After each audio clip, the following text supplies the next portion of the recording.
Hello, हाय, welcome, नमस्ते। मेरा नाम ऋतिक और आज हम फिर से बात करने वाले हैं एक और इंटरेस्टिंग कंसेप्ट के ऊपर। तो ये वीडियो उन बच्चों के लिए मोस्ट इंपोर्टेंट होने वाली है जिनके पास सब्जेक्ट है इंट्रोडक्टरी डेवलपमेंट इकोनॉमिक्स। तो चलिए शुरू करते हैं आज की वीडियो, जहां पे हम बात करेंगे इसके एक और इंपॉर्टेंट कंसेप्ट के बारे में, यानी कि लेसन नंबर 1 हमने स्टार्ट कर दिया था प्रीवियस वीडियो से। तो जिसने अब तक पहली वीडियो ना देखी इस सीरीज की, तो वो जाके पहले प्लेलिस्ट में प्रीवियस वीडियो देखे, उसके बाद ही इस वाली वीडियो पे आना, ताकि आपको हर एक कंसेप्ट टॉपिक वाइज ही क्लियर होते चले जाएं। और हमेशा किसी भी प्लेलिस्ट की वीडियो को सीरीज वाइज ही देखा करो। तो हमारा टॉपिक चल रहा है इंट्रोडक्टरी डेवलपमेंट इकोनॉमिक्स, और ये वीडियो इग्नो के बच्चों के लिए मोस्ट इंपोर्टेंट है, क्योंकि उनके पास भी सब्जेक्ट है MEC 004 economics of growth and development के नाम से। तो अब यहाँ पे देखो, economic growth and development a contrast, तो ये हमारा पहला टॉपिक होने वाला है आज की वीडियो का।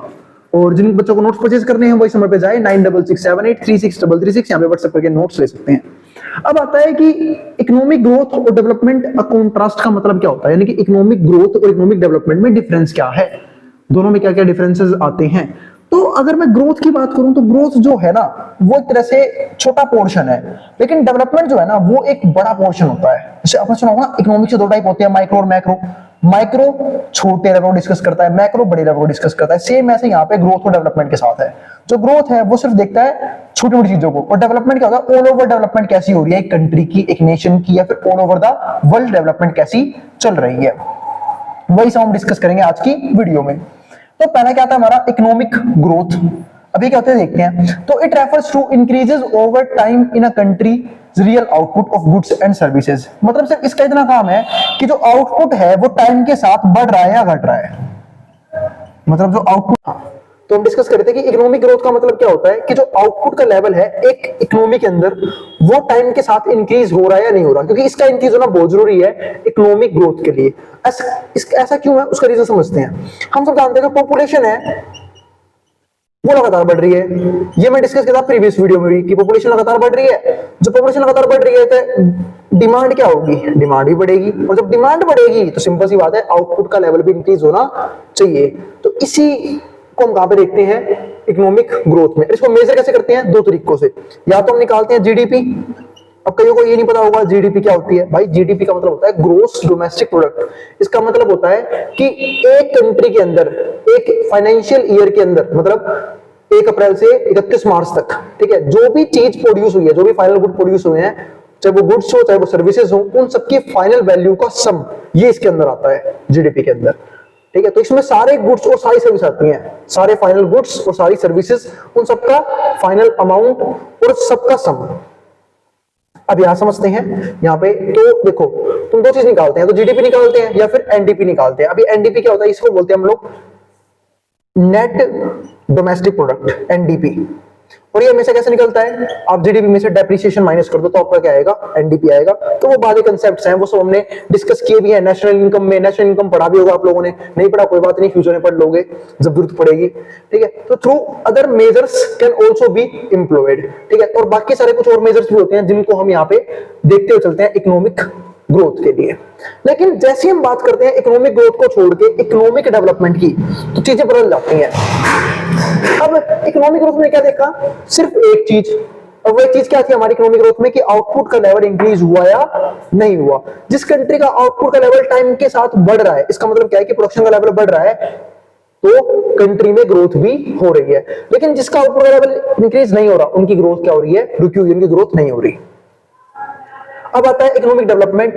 It implies progressive changes in the socio economic structure of a country.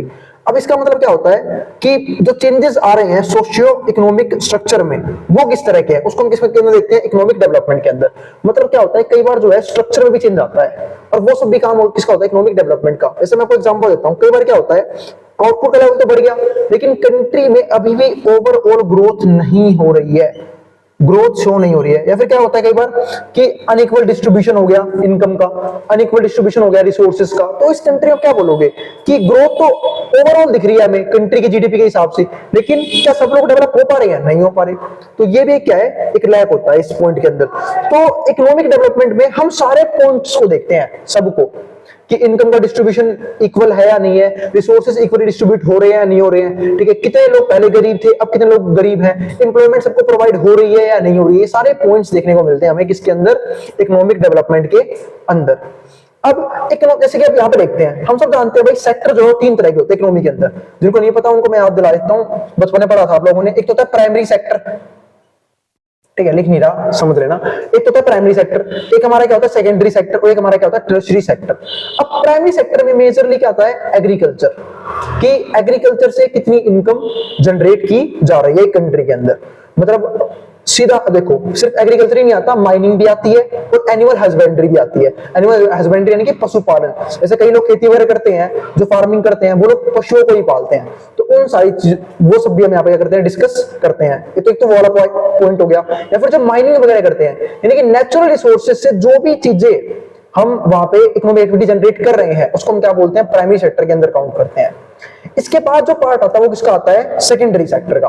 अगर मैं सेकेंडरी सेक्टर की बात करूं तो सेकेंडरी सेक्टर में हमारा क्या आता है, यहाँ पे इंडस्ट्रियलाइजेशन, यानी कि जो बड़ी बड़ी इंडस्ट्रीज हैं जिनका काम ही क्या है, प्रोडक्शन करना।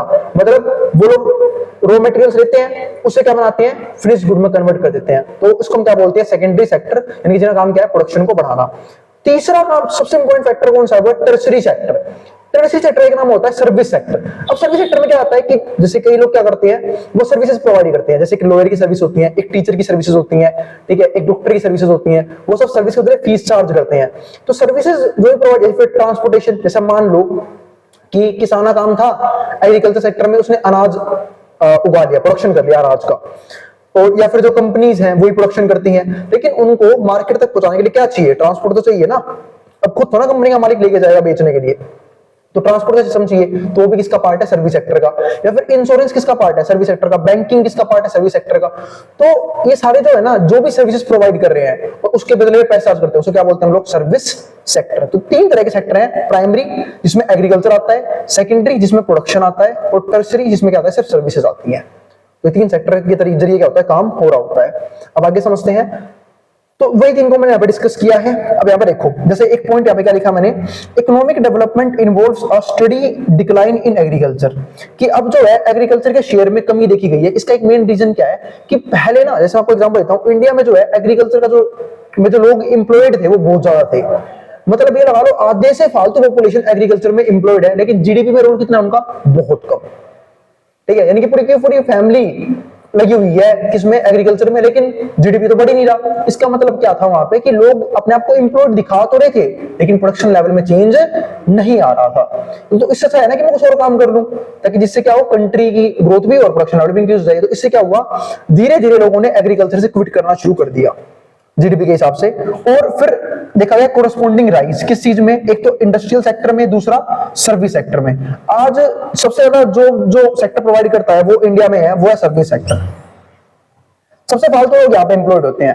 पर दिक्कत क्या है, पिछड़ा हुआ क्या कौन रह गया, इंडस्ट्रियलाइजेशन।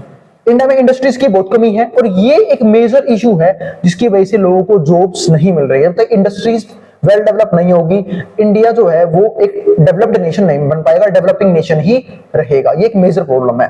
जैसे मैं आपको एग्जांपल देता हूं, अब हम कंपेयर करते हैं क्या नाम है, इंडिया को थोड़ा सा। तो अगर मैं बात करूं तो मानता हूं इंडिया की पॉपुलेशन बहुत ज्यादा है, जिसकी वजह से क्या हो रहा है, कंपटीशन क्रिएट हो रहा है, लोगों को जो प्रोवाइड नहीं हो पा रही है। लेकिन भाई यहीं पे चाइना भी तो है, इसकी पॉपुलेशन कौन सी कम है। तो अभी मैं आपको आगे पढ़ाऊंगा भी कि चाइना ने एक टाइम पे अपने आपको आइसोलेट कर लिया था बाकी पूरी दुनिया से, क्विट करके, ठीक है, अपने प्रोडक्शन पर ध्यान दिया। मतलब इसने इंडस्ट्रियलाइजेशन किया, बड़ी बड़ी कंपनीज लगाई, ठीक है, फिर प्रोडक्शन लेवल को बढ़ाया। और आज आपको पता होगा कि चाइना एज अ क्या है, प्रोडक्शन हब, यानी कि ऐसी कोई मुश्किल कोई कंट्री होगी तो चाइना के प्रोडक्ट को यूज नहीं करती होगी। बाकी वरना ऑलमोस्ट सारी कंट्रियां जो है चाइना के गुड्स को, चाइना की सर्विसेज को यूज करती है, ठीक है। तो ये एक रीजन है। अब इंडिया में क्या हो रहा है, इंडस्ट्रीज डेवलप है नहीं, ठीक है, तो लोगों को जॉब कैसे मिलेगी, कितने ही लोग चले जाएंगे सर्विस सेक्टर में। सर्विस सेक्टर तो क्या है, लिमिटेड सीट है, तो इंडस्ट्रीज का होना क्या है, बहुत जरूरी है। और वहीं पे चाइना में जो है इंडस्ट्रीज बहुत ज्यादा है, तो लोगों को जो है बचपन से ही वहां पे एम्प्लॉयमेंट मिल जाती है, यानी कि जब वो काम करना चाहते हैं उन्हें काम मिल जाता है, जिसकी वजह से क्या हो रहा है, वो लगातार ग्रोथ की ओर बढ़ रहा है। और ग्रोथ मतलब डेवलप्ड इकोनॉमी है अब तो वो एक। अब आए क्या आता है हमारा यहाँ पे, growth performance of the world economy. अब growth performance of the world economy में क्या कौन सा पार्ट है वो समझते हैं। ठीक है, तो growth performance of the world economy, यानी कि अब मैं बात कर रहा हूं 18th सेंचुरी की।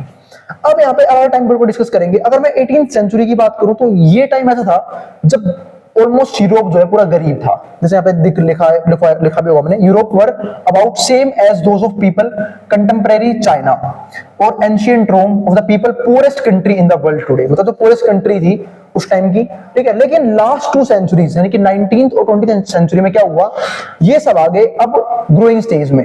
यानी कि चाइना तो भाई इतनी तेजी से ग्रो किया है ना, किसने नहीं किया होगा इतनी तेजी से ग्रो, एक मेरे हिसाब से।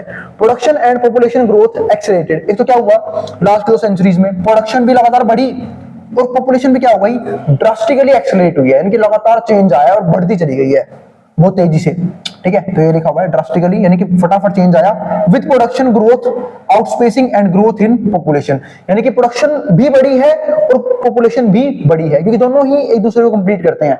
अगर पॉपुलेशन बढ़ेगी तो प्रोडक्शन बढ़ेगी, वरना लोग जो है सस्टेन कैसे कर पाएंगे उस चीज को। अगर मान लो पॉपुलेशन बढ़ी है तो सिंपल सी बात है, अब हर एक पॉपुलेशन को कुछ ना कुछ रिसोर्सेज चाहिए, कुछ बेसिक नीड्स होती हैं, कुछ लग्जरी गुड्स होते हैं जो हम बाय करते हैं, ठीक है। तो इसके चक्कर में क्या होता है, जो आउटपुट का लेवल है वो भी इंक्रीज जरूर होता है। It was the first time in history that living standard of ordinary people began to undergo sustained growth. और ये पहला टाइम था पूरी हिस्ट्री में कि जो लोग बिल्कुल गरीब भी थे ना यूरोप के अंदर, वो क्या होने लग गए थे, वो सस्टेन्ड ग्रोथ की तरफ ध्यान देने लग गए थे, यानी कि उनका जो लिविंग स्टैंडर्ड है वो इंप्रूव होने लग गया था। सिर्फ किस चीज की वजह से, क्योंकि लोगों ने समझा कि एग्रीकल्चर से सिर्फ कुछ नहीं होने वाला, हमें इंडस्ट्रीज पे भी ध्यान देना पड़ेगा और साथ साथ सर्विस सेक्टर भी इंक्रीज करना पड़ेगा, ठीक है। तो यही एक लायक है कि जब तक ये तीनों सेक्टर जो है वो अच्छे तरीके से काम नहीं करेंगे, किसी भी कंट्री को हम एक तरह से डेवलप्ड नेशन नहीं बोल सकते हैं। अब इसलिए इंडिया के मेन रीजन है कि इंडिया क्या है, अभी भी किसमें आता है, डेवलपिंग नेशन में आता है। चाइना डेवलप्ड नेशन है, ठीक है, अमेरिका डेवलप्ड नेशन है, यूके डेवलप्ड नेशन है। क्यों डेवलप्ड नेशन है, क्योंकि वहां पे तीनों जो चीजें हैं वो डेवलप ऑलरेडी हो चुकी हैं। वहां पे इंडस्ट्रीज भी वेल डेवलप्ड हैं, ठीक है, सर्विस सेक्टर भी वेल डेवलप है और जो हमारा प्राइमरी सेक्टर है वो भी वेल डेवलप है। लेकिन इंडिया में क्या हो रहा है, लोग सिर्फ अपने आपको शो कर रहे हैं प्राइमरी सेक्टर के अंदर, चाहे वो उसमें काम कर रहे हो चाहे वो ना कर रहे हो। मैं आपको एक सिंपल एग्जांपल देता हूं। सपोज करो किसी पर्सन को एक वेंडर है या फिर कोई एक दुकानदार है, ठीक, उसकी छोटी सी दुकान है, ठीक है, वहां पे एक बंदा काम करता है, ठीक है। अब उस वो एक बंदा काम कर रहा है, वहां से कर रहा है, पैसा जनरेट हो रहा है, वो एक जना बैठता है गल्ले पे, उसका सारा काम हिसाब किताब करने का होता है और वहां से पैसे जनरेट कर रहा है। अब वहां उसने अपने बच्चों को भी रख लिया, तो क्या इसका कोई बेनिफिट हुआ? ना तो उसने कोई नई शॉप खोली, ना कोई नया कुछ प्रोड्यूस किया, ना कोई नई सर्विस प्रोड्यूस करी, उसने सिर्फ अपने बच्चों को वहां बिठा लिया। तो इसका मतलब ये थोड़ा बोलेगा कि मेरे बच्चों की इनकम भी है। वही सेम काम एग्रीकल्चर का चल रहा था। इससे बड़े तो ये है ना कि वो अपने बच्चों को बोलता कि तुम किसी और फील्ड्स पे ध्यान दो, तुम कहीं और ग्रो करो, क्योंकि यहां से तो वही पैसा आ रहा है जो आ रहा है, दुकान से तो वही पैसा आएगा जो आ रहा है। क्या बच्चों के पढ़ने से पैसा बढ़ जाएगा? बिल्कुल नहीं बढ़ेगा। इसका मतलब कुछ भी नया प्रोड्यूस नहीं हो रहा है। और वही सेम हाल एग्रीकल्चर का भी था कि एग्रीकल्चर में किसी का फादर इन्वॉल्व है, उसके बच्चे भी इन्वॉल्व हो गए, ठीक है। काम अभी भी उतना ही है और पैसा भी उतना ही आएगा, लेकिन खामखा जो लोग हैं वो क्या हो रहे हैं, इन्वॉल्व हो रहे हैं। इससे बढ़िया तो ये है कि वो पढ़े लिखे, कोई स्किल सीख के किसी दूसरे काम पे ध्यान दे, ताकि वो फैमिली में एडिशनल इनकम जनरेट कर पाए। तो ये चीज हो रही थी एग्रीकल्चर सेक्टर में। तो इसलिए यहाँ पे एग्रीकल्चर सेक्टर में धीरे धीरे डिक्लाइन देखा गया, क्योंकि लोग तो इन्वॉल्व हो रहे थे लेकिन पैसा बढ़ नहीं रहा था, प्रोडक्शन नहीं बढ़ रहा था। इस चीज की वजह से लोगों ने क्विट करना शुरू कर दिया और लोगों ने ध्यान दिया एक तो इंडस्ट्रीज पे, दूसरा सर्विस सेक्टर पे। तो उम्मीद आपको यहां तक समझ में आ गया होगा। एक बात और, इकोनॉमी में एक बड़ा डिप्रेशन देखा गया था 2 टाइम पे। एक तो हमारा फर्स्ट वर्ल्ड वॉर, जो हमारा कब हुआ, 1914 से 1918 तक। तो जो ये टाइम पीरियड था हमारा फर्स्ट वर्ल्ड वॉर का, इस टाइम पे भी इकोनॉमी में काफी डिक्लाइन देखा गया था। क्यों? क्योंकि जब भी वॉर होगा, और ये वर्ल्ड वॉर है, तो हर की बहुत सारी कंट्रीज इन्वॉल्व होती हैं इसके अंदर, और जब बहुत सारी कंट्री इन्वॉल्व होगी तो कहीं ना कहीं इकोनॉमिकली जो बहुत सारी रिसोर्सेज वेस्ट होंगे।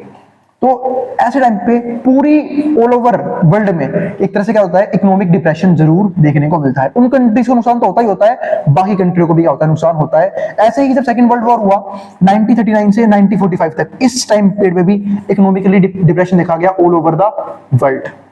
यानी कि रिसोर्सेज वेस्ट ही हुए, क्योंकि वॉर में रिसोर्सेज वेस्ट ही होंगे और क्या होंगे, ठीक है। हथियार वगैरह, बहुत सारे पैसा यूज हुआ, लोग यूज हुए, लोग मारे गए, तो बहुत सारा नुकसान हुआ। इसकी वजह से ये जो टाइम पीरियड जो आपको याद रखना पड़ेगा, एक फर्स्ट वर्ल्ड वॉर का, एक सेकंड वर्ल्ड वॉर का, दोनों ही टाइम पे इकोनॉमिक डिप्रेशन देखने को मिला। तो ये हमारा आज का पॉइंट, जहां पे एक तो हमने ये देखा कि इकोनॉमिक ग्रोथ और इकोनॉमिक डेवलपमेंट में क्या डिफरेंस होता है, ठीक है। दूसरा हमने यहाँ पे ये समझा कि हिस्ट्री के हिसाब से कैसे धीरे धीरे डेवलपमेंट हुई या फिर टेक्नोलॉजी में एडवांसमेंट आई, और 20th सेंचुरी के बाद तो चीजें और तेजी से बदलने लग गई, जो मैंने डिस्कस किया भी था आपको प्रीवियस वीडियो में। तो उम्मीद है यहां तक का टॉपिक आप लोगों को समझ में आ गया होगा। ठीक है, मिलेंगे नेक्स्ट वीडियो में जहां पे हम बात करेंगे इसके और भी टॉपिक्स के बारे में। और अगर वीडियो पसंद आई हो तो वीडियो को लाइक करना मत जाना और चैनल को सब्सक्राइब भी कर देना। ठीक है, और उन बच्चों में शेयर भी कर देना जिन बच्चों का एग्जाम होने वाला हो सेम सब्जेक्ट का। और ये कंटेंट इग्नू के लिए भी है, तो इसलिए मैं इसे इग्नू के चैनल पे भी अपलोड करवा दूंगा, तो आराम से आके तो उन बच्चों में भी शेयर कर देना जिन बच्चों का इग्नू में ही सेम टॉपिक का एग्जाम होने वाला हो। अब जिसको जो उतार सकता है मैं बोर्ड के सामने से।